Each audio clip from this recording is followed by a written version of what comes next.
वकार भट्टी सुनो, वकार भट्टी सुनो, एक मैं बात बताऊं, वकार भट्टी सुनो बेटा, अपने अब्बू से ऐसी बातें मत करना, अब्बू से बातें मत करना। मैं जानता हूं तुम जम्मू में कहां रहते हो, वहीं पे आके निपटाऊंगा तुम्हें बेटा। अब एक बात सुनो, तुम्हें मौत आ गई क्यों? बुरहान से तुम्हारा क्या रिश्ता है? बुरहान से तुम्हारा क्या रिश्ता है? बुरहान से तुम्हारा क्या रिश्ता है? बुरहान से तुम्हारा क्या रिश्ता है? ये लोग राजनीतिक दलाल हैं, ये आतंकवादियों का गाना गाते हैं और पैसे कमाते हैं। सेहत देखो इस आदमी की, इस आदमी को देखो, ये कोई ईमानदारी का काम नहीं करता। ऐसे बड़े बड़े गाल इसके निकले हुए, इससे पूछो कमाता कहां है पैसे ये? देखिए 2016 में ना जुलाई में 19 RR गई थी और 3 गोलियां मारी थी बुरहान वानी को।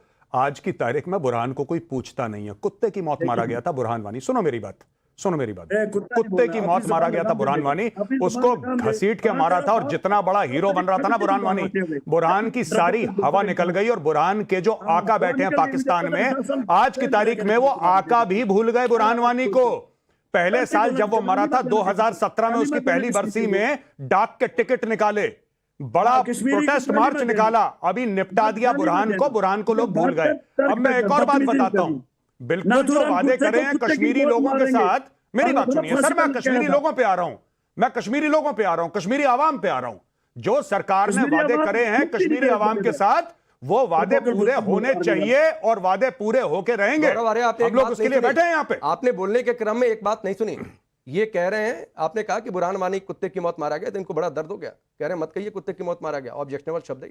सुअर की मौत मारा गया, माफी चाहता हूं आपसे हाथ जोड़ के। बुरहान वानी सुअर की मौत मारा गया, कुत्ते की नहीं मारा गया। ये मेरी गलती है। मैंने भागा था, तू आर्मी से भागा हुआ बुजदल एक डरपोकल फौजी है। एक मिनट वकार भट्टी सुनो, एक मैं बात बताऊं, वकार भट्टी सुनो बेटा, अपने अब्बू से ऐसी बातें मत करना, मैं जानता हूं तुम जम्मू में कहां रहते हो, वहीं पे आके निपटाऊंगा तुम्हें बेटा। अब एक बात सुनो, तुम्हें मौत आ गई क्यों? बुरहान से तुम्हारा क्या रिश्ता है? बुरहान से तुम्हारा क्या रिश्ता है? ये लोग राजनीतिक दलाल हैं, ये आतंकवादियों का गाना गाते हैं और पैसे कमाते हैं। सेहत देखो इस आदमी की, इस आदमी को देखो, ये कोई ईमानदारी का काम नहीं करता। ऐसे बड़े बड़े गाल इसके निकले हुए, इससे पूछो कमाता कहां है पैसे ये? कहां से पैसे कमाते हो? राजनीतिक दलाली करके। सुअर की मौत मरा था और हिजबुल मुजाहिदीन का हर एक आतंकवादी सुअर की मौत मरेगा, ठीक है? और सुनो, जिस गौरव आर्या को तुम बोल रहे हो, मेरे ही जैसे यंग ऑफिसर ने छाती पर रख के 19 RR का था, छाती पर रख के 3 गोलियां मारी थी। और सुनो, आज की तारीख में सरकार को गालियां दे लो, आज की तारीख में जिसको जो बोलना है दे लो, लेकिन भारत में बैठ के भारत की सरकार को गाली देते हो, ये डेमोक्रेसी का सबसे बड़ा सबूत है। यही काम पाकिस्तान में होता ना, उठा के ले जाते तुम्हें और तुम्हारे प्रदीप भंडारी को कभी गलत। आप देखिए, ये लाइन है राकेश जी, बुरहान वानी एक आम आदमी के लिए कहिए, बात समझ में आती है, तब आप ऑब्जेक्शन जताते हैं वकार भट्टी। लेकिन बुरहान वानी कुत्ते की मौत मारा गया, इससे बड़ी पीड़ा हो गई वकार भट्टी को। राकेश जी, आपके शो पे एक डेकोरेटेड आर्मी ऑफिसर मेजर गौरव आर्या के लिए किस तरीके से अपमानजनक शब्दों का प्रयोग किया ये सेपरेटिस्ट नेता वकार भाटी ने, और ये आतंकवादी बुरहान वानी के लिए बैटिंग कर रहे हैं। और इनके आका जो है जाके अफजल गुरु जैसे आतंकवादी जिसने हिंदुस्तान के ऊपर जंग छेड़ने की बात करी थी, जो हिंदुस्तान की यूनिटी और इंटेग्रिटी के साथ नहीं है, उसको मारा बनाते हैं। ये क्या बात करेंगे? ये तो जम्मू देश का लोकतंत्र है, जहां पे जाके ऐसे मैं वकार भट्टी को एक और बात बोलना चाहता हूं, जहां पे अफजल गुरु को गाड़ा है, उसको दोबारा निकालो कब्र से, दोबारा टांगो उसको, और फिर कब्र में डालो और फिर निकालो और फिर टांगो। सुनो मेरी बात, ये जो उंगली है ये वापस अपने मुंह में डाल दो। वकार भट्टी सुनिए ना, सुनिए, वकार भट्टी वक्त कम है, लेकिन मैं बार बार कह रहा हूं, आतंकियों के लिए सहानुभूति मेरे सामने मत दिखाया करिए। और इसीलिए मैंने कहा था कि आज मेजर गौरव आर्या होंगे स्टूडियो में, क्योंकि वो इस तरीके की भाषा का भाई सही से जवाब देंगे।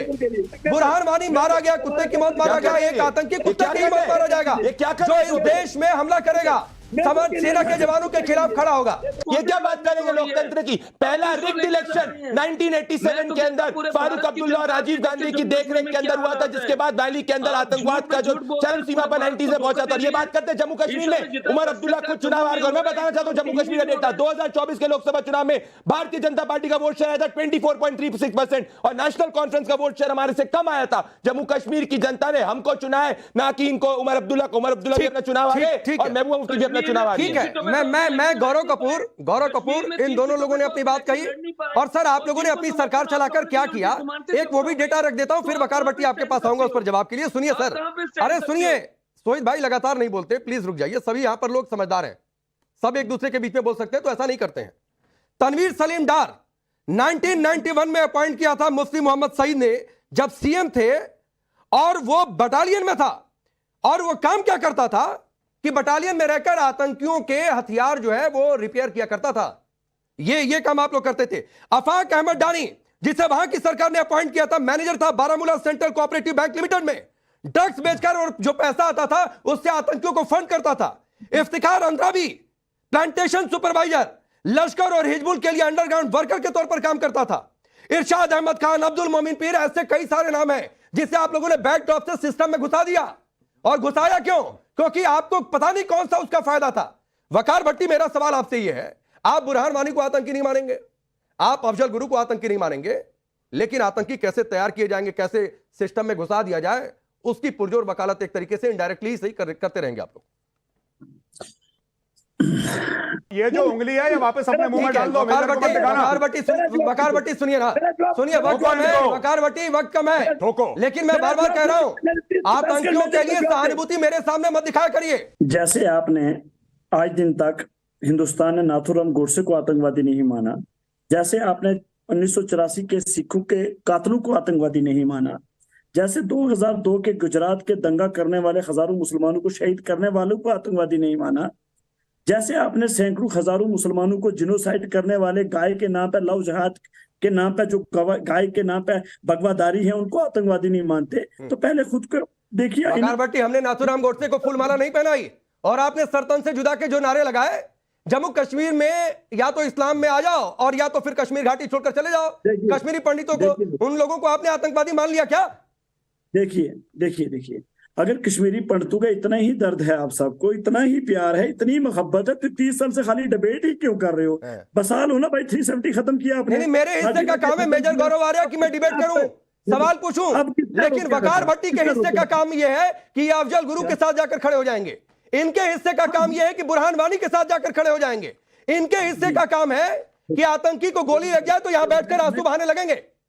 मैं चुनाव कंटेस्ट कर रहा हूं, फिर भी टाइम लेके आपके पास आता हूं, क्योंकि मुझे अभी तो सर ठीक है, आप अपनी बात कहने के लिए आ रहे हैं तो आपकी बात मैं रख रहा हूं, ऐसा थोड़ा नहीं कि आपकी बात मैंने दबा दी है।